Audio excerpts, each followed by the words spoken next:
2011 Ultimate Builder Custom Bike Show in Washington, D.C. We're talking with Jason Bochniak. He has a modified Harley. Jason, let's take a minute and give me a little about your background, please. So, my name's Jason Bochniak. I'm from Newark, Delaware. I bought the motorcycle at Mike's Harley Davidson in 2006, June of 2006. I had taken 10 years off from riding motorcycles, and I had kept going to Mike's, walking in once in a while, and I just was so attracted to the Deluxe. It reminded me of the old nostalgic model of Harley Davidson. So, went in there, struck a deal with them, walked out with a Harley. Happiest day of my life. And then you decided to change it. Yeah, then things got real crazy. Like any Harley enthusiast, you kind of start off with either Eagles or Skulls or something like that. And I kind of wanted to do something really, really different with the bike. I chrome plated it with the little stick-on chrome things and went to different bike events and saw different things that you could do to your motor to make it faster, and thought, well, you know, I got an 88 cubic inch motor. Why don't I boost that up? And along the way, there's a lot of options in Delaware for shops to have your motorcycle done. I went to a number of them, but there was one that I was really attracted to. That was Freedom Cycle in Wilmington, Delaware, up off of Governor Prince Boulevard. I walked in, I met Kathy and Frank, and I went up to Kathy and asked her, hey, why should I use your shop for my motorcycle build? And she said, let me show you. And she brought me in the back of her shop, and I mean, you could eat off the floor. And she went to talk about the accolades of her mechanics and the schools that they had gone through. And no one else had done that with me, so she won me over by that. And ever since then, I won't let anybody else touch my Harley Davidson but them. And they've been instrumental in helping me craft what you see in front of you today. What were you trying to accomplish with this build? Well, I'll tell you what happened. A lot of females in our area drive this particular type bike, and I wanted to make it so masculine that nobody else had what we have here. So I came up with the idea to really go into motor first and boost up the horsepower to try and get as much horsepower as I could with a naturally aspirating motor, and then it ultimately evolved into this supercharged motor that I have here. Well, while we're at it, let's talk about the motor. What enhancements have you made? Obviously, you have the supercharger on it, and you got T-Mins worked on it, and you've got diamond cut heads.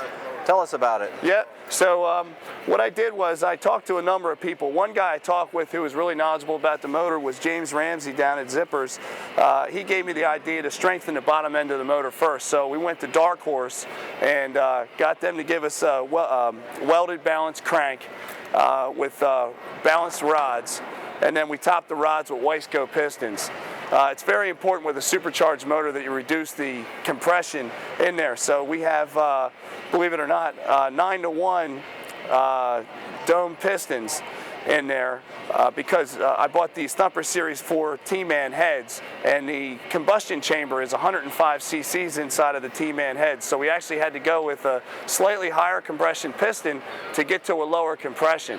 So I am right at 9-to-1 inside of my motor.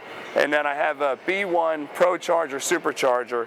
And by the way, the people at ProCharger have just been excellent, outstanding to work with. They stand behind their product 100%, and they have helped me along the way. Sergio Schiffman at ProCharger's been great with any type of warranty work that I need to get done, which is minimal. Their product is really strong. Along with the supercharger, I went along with T-Man's 3-stage oil pump. It's very important to scavenge the oil out of the motor with 2 stages. And then his Thumper Series heads have a 2.125 intake, 1.675 exhaust, and then I have a 60mm throttle body from Zippers to make everything flow. And then it's also part of T-Man's setup. I have a 662-1 lift cam in there, which is timed perfectly for a supercharged motor. And then to make it breathe as best as it can, I've got this 2-inch D&D Boarzilla. And let me tell you what a beautiful sound that Boarzilla makes. It is just a wonderful product that D&D puts out. And then I went with Battistini for most of the chrome on the outside to top it off.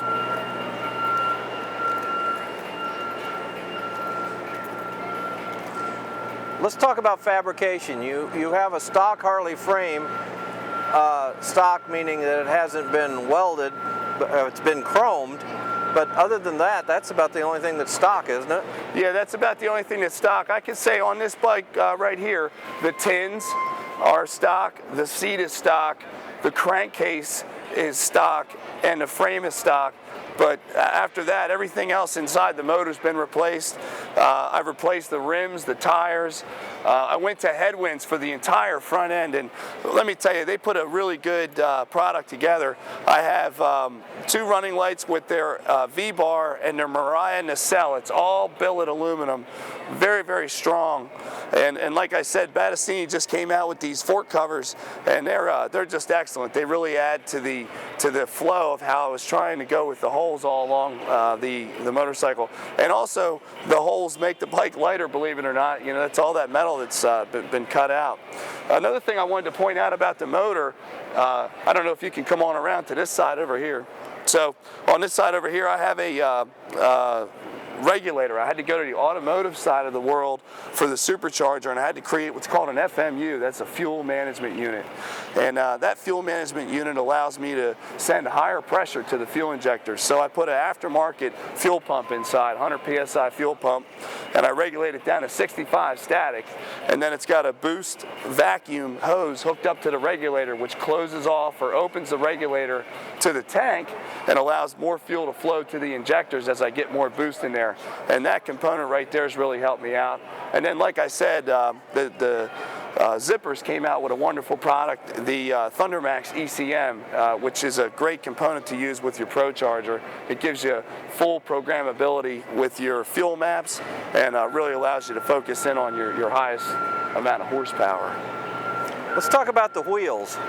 Yep, the wheels are Fat Daddy, 50-spoke Fat Daddy rims, 16-inch by 3.5. And then I have the tires. I have these beautiful 2 3/4-inch white wall gangsters from Avon, and they're really unique. Avon is the only company that puts out a 2 3/4-inch wide white wall, and I really think it sets it off. Another thing to note, it's the stock paint. I really couldn't find a color scheme. There were radical color schemes out there, but I couldn't find anything that flowed as nice with the white walls, and it was very important to me to keep the white walls. What was your approach on paint? So with the approach on paint, it was really just keeping it as simple as possible. I was going to try and do a radical tribal, but I just couldn't find anything that fit with those white walls. So I started from the ground up, basically. I started with color schemes that were going to match the white walls, and fortunately, the factory paint that Harley came out with in '06 was the best. Good combination. Really good combination. You know what else makes this thing rolling down the road real good is that Baker OD6 transmission. It's a wonderful add-on. Baker was instrumental in helping me gear this bike right. It's a very heavy bike. I don't know exactly what the weight is, but I know it's over 1,000 pounds. And they helped me change the gearing from my compensator sprocket to my clutch basket to the transmission to the final drive. And I have a very, very low first gear and a very, very high sixth gear, a 0.808 overdrive. So it's my daily rider. I've got 22,000 miles on it. And with that overdrive, I'm able to lessen the stress on the motor because it's such a high performance motor. I can just cruise when I want to cruise, and if I really want to get into it, I've got those gears to get that heavy bike up the road. Yeah, Bert does a great job designing those transmissions and the drivetrain. Yes, they do. I'm very, very happy with it. Haven't had a problem with it at all. What companies were instrumental in getting your bike finished? Well, I got to tell you, the most instrumental company was Freedom Cycle. The people at Freedom Cycle, Frank and Kathy Lamia, Lisa and Joe in the back, they've just been so wonderful to me and my family. They really go out of their way to try and meet my needs. The greatest thing is I'll hit them with an idea, and Frank will, instead of saying, oh, you can't do that, Frank will come up with 10 different ways to make it work, and by the end of the process, it works. So my hat's off to Freedom Cycle. They've just been great, and they've really helped me shape this bike the way it is. I would come up with an idea, and either Kathy or Frank would give me a different idea for the same end result, but it's always better. If I could ever recommend a shop, it would be Freedom Cycle. If somebody'd like to get a hold of you, would you like to give them an email or phone number or something? Yeah, my email is jbochnia@verizon.net. Thank you, Jason. Thank you.